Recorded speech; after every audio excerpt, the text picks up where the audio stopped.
Hey guys and gals, welcome back to another episode of the Constructive Liberty Podcast, intentionally designing a lifestyle of freedom. Today I'm chatting with Rob Broadhead, who is a software developer with over 30 years of experience helping businesses find ways to improve productivity and reduce costs through technology and related solutions. I love this topic. He is somebody who has started multiple side hustles and businesses over the years, the latest one being a successful consulting company that he's run for over 20 years. Rob, welcome to the podcast. Thank you. I'm glad to be here. Yeah, this one's been a long time coming. We've had some back and forth and some scheduling issues, but I'm glad we're finally able to make it happen. But I'm curious about your background. You started out in the corporate world, which a lot of people do, but I'm curious what it was about the corporate world, or what drove you to kind of the side hustle life, or even into wanting to start your own side hustle or business. I think I've always had a little bit of that itch. I mean, even back when I was when I was a kid and in high school, I always liked, I like doing stuff. I like being busy. I like feeling like I was productive and solving problems and things like that. So it transitioned well as I got into it. The academic world was a bit of a challenge for me, but once I got into the quote real world and got into business, I realized really quickly that I liked what I was doing, and it was something I was going to have to work hard to keep up because technology moves very fast. Mm-hmm. And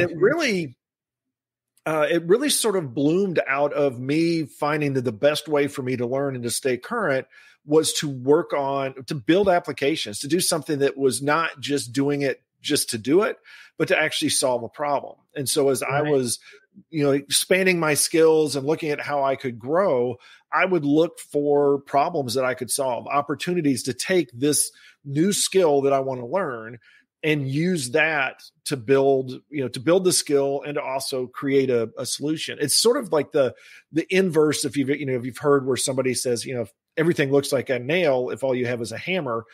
It was more like me saying, hey, I've got a hammer. I want to learn how to hammer. So I'm going to go find some nails. It was a little bit of a twist on that classic approach, I guess. Yeah, I like that. That's it's interesting how different people's perspective is about that.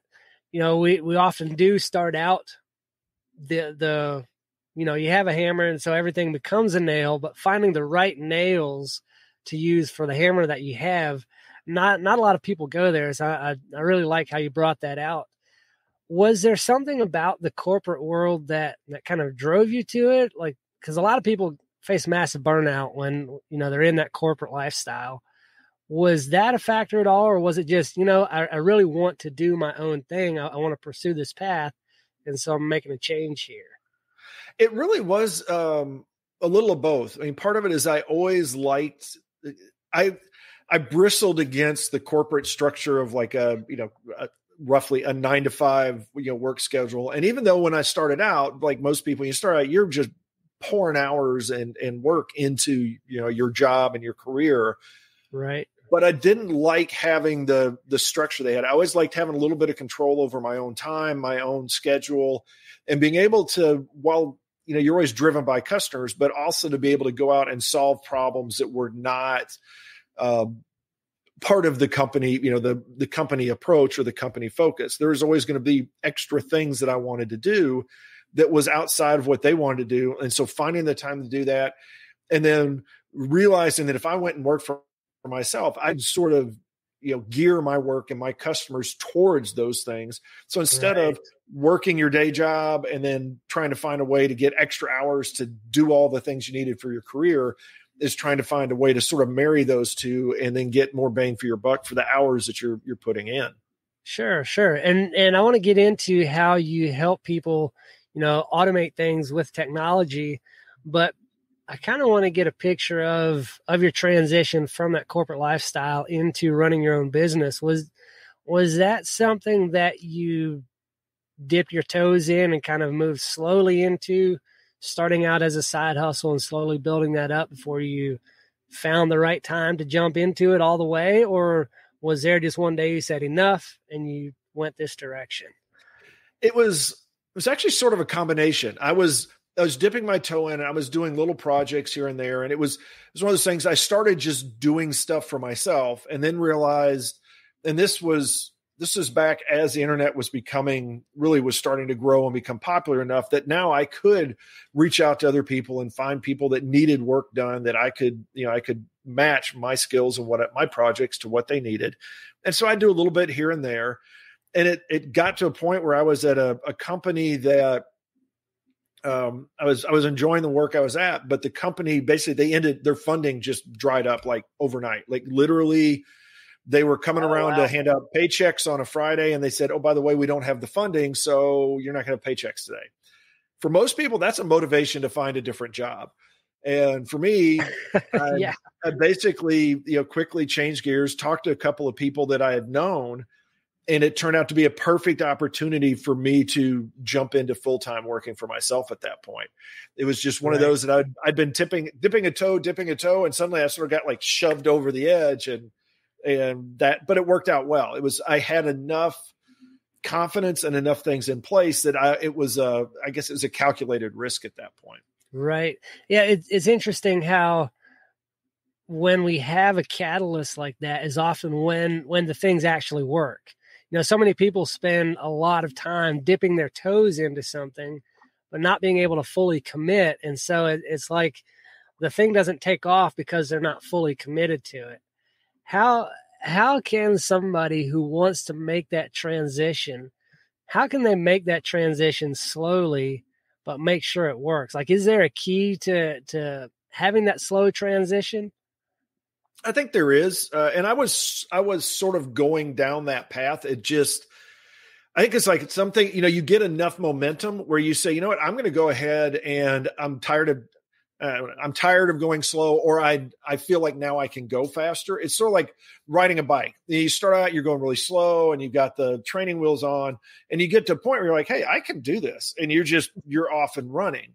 Yeah. And that was really what I did is I was taking, and I talked to other people about this too, is it's a deliberate approach. Is you sort of plan out where I want to be, and then what do I need to do to get there? And that's a lot of, I think that recipe for success is not just saying I want to have a business or I want to do, create this product or do this service, but it's actually thinking about that beforehand. What does that look like? What is it that is going to have to be in place for you to do it? For me, it was things like I had to have a decent internet connection. I had to have a phone that was a business phone that wasn't just my house phone. I had to have, later I had to get a cell phone. And, this was back in the day when phones were on a cable on a wall before it was ever a cell phone, and a printer and a fax machine. And there's just things that a business has that I would look around and say, okay, when I'm in the office, I have these things. If I go home, I don't have all of this stuff. If I'm doing my own company, I have to have these things in place. And it includes things like, for me, it was things like licensing certain software and having certain subscriptions and things like that you don't always think about. But if you do sort of an incremental, step by step, say, okay, I'm going to dip a toe in, and I'm going to look at what does that look like? What do I need?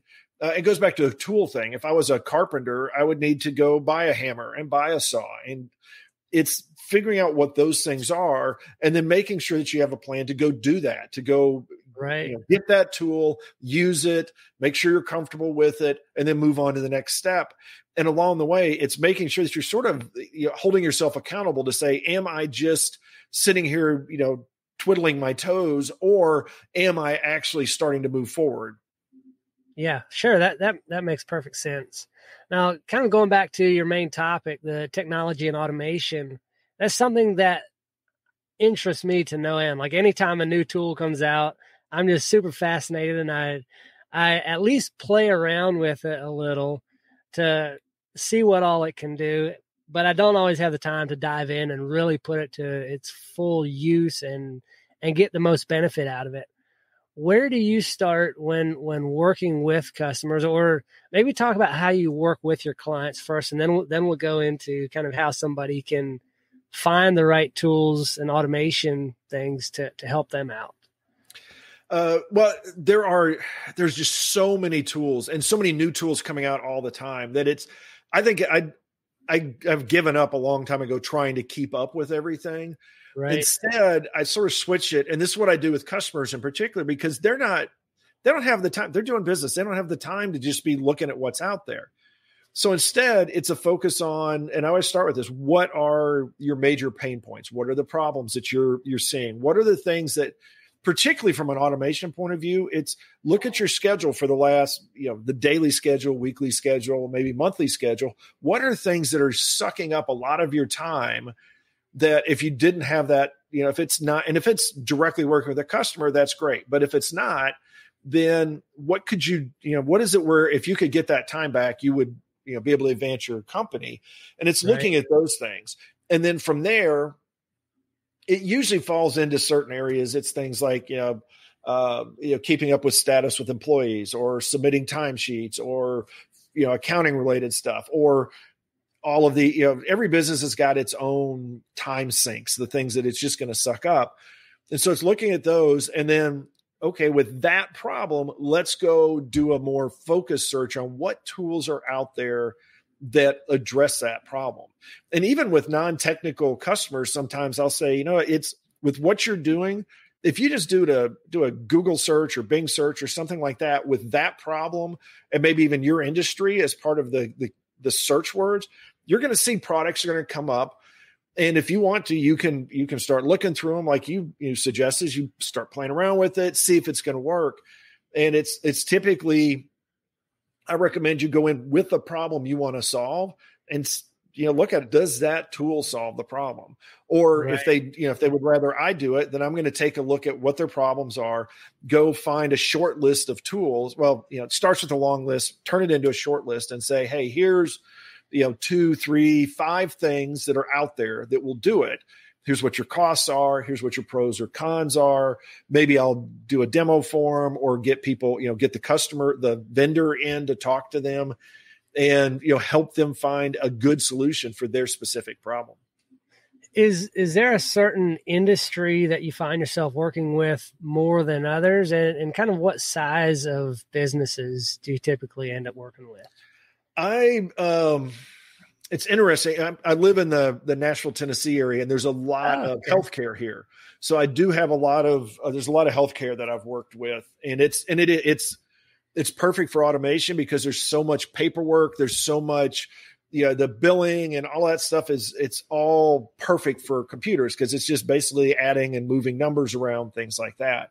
And the other thing which is sort of interesting, because I don't think any of the customers I've had are local, is more in logistics and things like trucking companies and shipping companies, which again is actually a place where there's a lot of good opportunity for automation, because there's a lot of paper that's moving around. There's a lot of numbers that are moving around, and there's a lot of calculations that are particularly very valuable to, the faster and the better you can calculate your routes and your overall costs of shipping something and things like that. Those things and those are also industries they tend to be spreadsheet. They came out of paper and they use spreadsheets now and things like that, where they can take that leap and suddenly now it's available. That spreadsheet that was back in the accounting office is now a web app maybe that everybody can see. And so everybody can enter into it. And that again, that's, I guess, to the size of the companies. They're typically, I refer to them as mid-sized companies. They're not, sometimes they're startups, but usually they're, 3 to 5 years in at least. They're established, depending on whether it's products or services. They've got what you would expect as a mid-range level of customers. They don't have thousands and thousands of customers or millions of customers, but they've got a good solid. In a lot of these cases, it's B2B kind of stuff. So it's they've got dozens or hundreds of customers that are regular, that are still there, and they're usually private. They're not going to be dealt with a few, but it's usually not a public company. So it's somebody that's in that area where they're like, we're pretty comfortable where we're at. We've got the right number of employees, and their next step probably would be, go to be a public company or become a big enterprise. Right. Sure. Now I run a small construction company right now, solo. I don't have any employees, and in my coaching, I help other people get started in a service business. These are people that work starting out, at least as a solo entrepreneur. What are what have you found is some of the best ways to maybe help automate a bit of your customer relations, like maybe some of the back and forth that you do on emails and the invoicing, kind of some of the I guess the business finance side of things? Do you have any good solutions there to save a little bit of time? There are actually quite a few out there. It does the financial side. A lot of it comes down to how you do your billing. So there are things like, like Square and that a lot of people use that have some tools related to them. And then there are packages and services related to that you could add to that. Or if you use like QuickBooks or Peachtree, or depending on what accounting system you use, they usually have, particularly for invoicing, they've got really good stuff there so that you can create an invoice, you can pretty it up and make it look like it's professional. You can send it out, you can track it. There is a site that is IFTT, if this then that is yes. All it is a sort of a non-technical way to automate stuff. And there is a lot of connections they have that allow you to take, particularly as a small business, the tools that you typically are going to use, particularly now since a lot of stuff is cloud-based. So it's, you're, as a solopreneur, you're probably subscribing to maybe a billing system, an accounting system, and maybe like a customer relation management tool, like a HubSpot or something like that. Or maybe you're using like a MailChimp or something for your communications, and getting a tool like IFTT where you can link those things together. And then it allows you to take your best of breed, take the thing that you're comfortable with, because as a solopreneur, you don't have a team to figure this stuff out.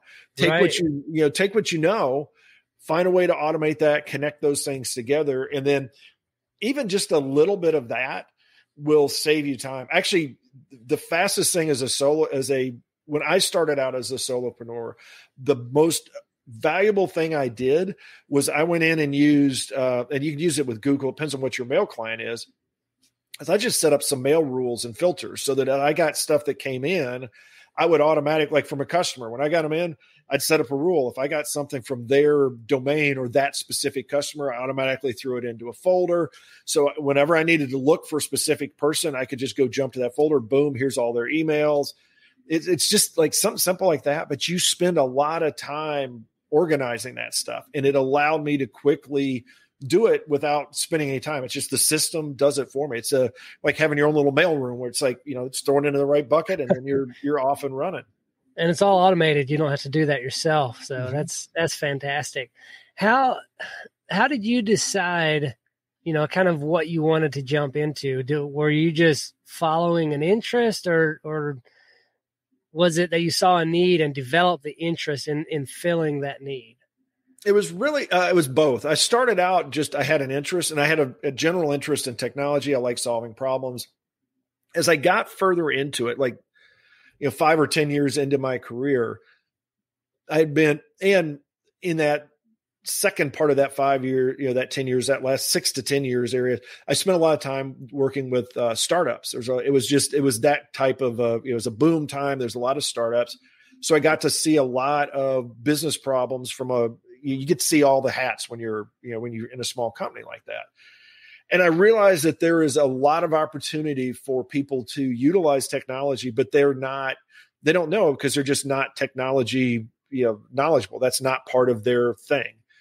And seeing the frustrations that companies would have when they would go out and they would say, we need this solved. And they get somebody that just wanted to sell them technology, as opposed to find a way to leverage technology for their business. And it goes back to that. They would find people that all they had was a hammer. So everything was a nail, and it wasn't a good fit.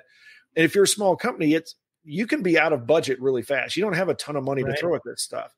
And I would have several times I'd have customers I would talk to that they had just gone through a horrible experience. They spent a lot of money. They were frustrated, and they were saying, hey, we need somebody to fix this. And I could help them fix it. But it was also where it's like, hey, it's a limited budget. They've gone through all this stuff. And it was pain that I thought they didn't need to go through. So that was where I started trying to get a little bit more on the front end of those kinds of situations, is try to get out in front of customers and say, hey, if you're trying to do this, you're thinking about this, here's some things you should do. Here's where you should educate yourself so that when you go in, you got a better idea. It's just like buying a car. You need to know something about cars, or else you're not going to, the odds of you getting a lemon are going to be pretty high.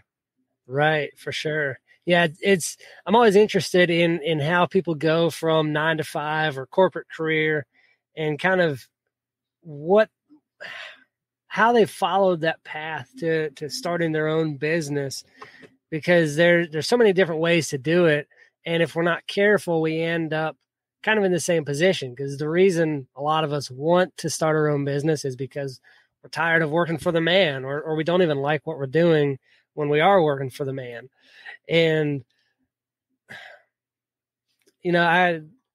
there's kind of a process that you can go through to make sure that you do still enjoy the work that you're doing, running your own business.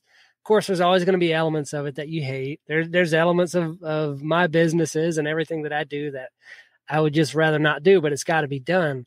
But if you can design it so that the majority of it is things that you love, how do you talk to people, or how do you suggest somebody who's trying to get out of their 9 to 5 go about developing their side hustle or business so that's not just another thing that they want to quit in 6 months or a year?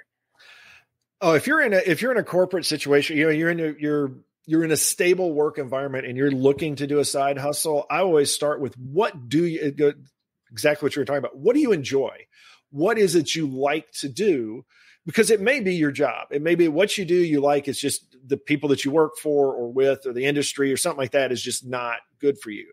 But if it's not, if you're in accounting, but you really like sports, like maybe you like fantasy football or something like that. It's okay. So this is a different area. Is go look at the stuff you like first, and then examining that is like, where do you think that you can find a way to turn that into a side hustle? And it's honestly, I think whatever your interests are, there is a side hustle out there. It may be something that's very different. So you could be an accountant that is, maybe you have a podcast, if it's fantasy football, you have a podcast about fantasy football, or you have a website where you're gathering all the data for fantasy football. Mm-hmm. A good example is I know a guy in town that he's an accountant by day, and he does like cosplay music band stuff, on the weekends. And he even said, he's like, if I didn't have this where I can go play keyboards and sing and just be crazy, I would probably be taking hostages somewhere. He said, it's just my day job pays the bills and it's okay, but this is what, gives me joy.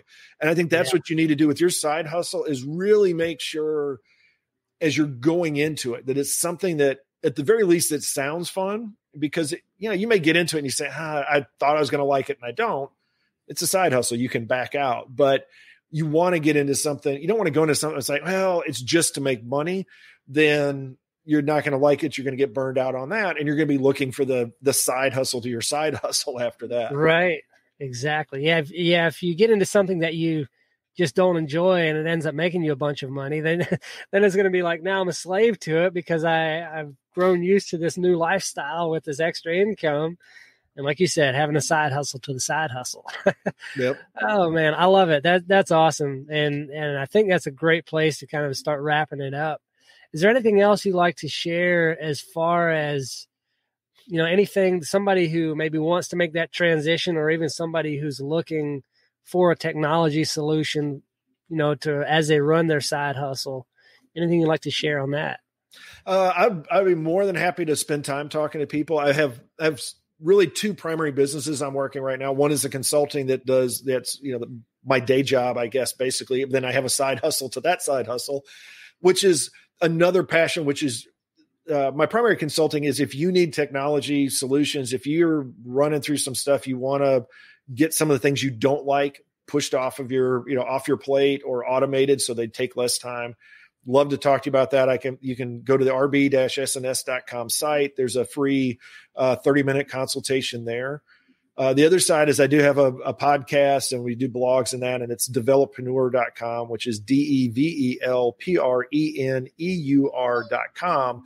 and we do classes. We're working on, we've paused this year, but we're going to come back into a mastermind starting probably at the end of the year, beginning of next year. More than happy to, email me, contact us. We're more than happy to talk through from a technology point of view. And since it has also an entrepreneur point of view, if you want to talk about side hustles and what would be some opportunities or where are some places you can go, more than happy to point you, either to help you out or to point you to people that we've come across that are good in whatever that area is that can maybe help you out and give you that first step or some recommendations on how to get going. Awesome. I've got those links that you sent me. I'll definitely drop those in the show notes and even a link to your podcast. And I really appreciate your time today. Thank you so much. This has been great. Thanks a whole lot. I've enjoyed being here.